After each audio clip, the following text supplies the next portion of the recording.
রবিবার দুপুরে মাটনের এরকম পাতলা ঝোল আর ভাত থাকলে আর কি চাই বলো তো।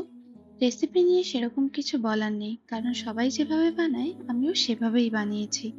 মাটনের এত রকম রেসিপি ট্রাই করেছি, বাট আমার মনে হয় বাঙালির কাছে মাটনের এই ঝোল আর গরম ভাত সবচেয়ে পছন্দের।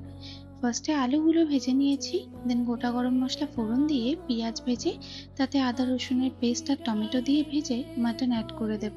কিছুক্ষণ ভাজলেই জল বেরোবে, তারপর তাতে ভিজিয়ে রাখা মশলা অ্যাড করে কষাতে হবে। যত ভালো করে কষানো হবে তত টেস্ট আর কালার সুন্দর আসবে। দেন তেল সেপারেট হয়ে এলে প্রেসার কুকারে দিয়ে 4টে সিটি দিয়ে নিয়েছি। কিছুটা গোটা গরম মশলা আমি বেটে নিয়েছি এখানে, এতে মাটনের টেস্ট দ্বিগুণ হয়ে যায়। গরম মশলা অ্যাড করে এবার গরম ভাতের সাথে মাটনের এই পাতলা ঝোল এনজয় করো। ভিডিওটা কেমন লাগলো জানিও। টাটা।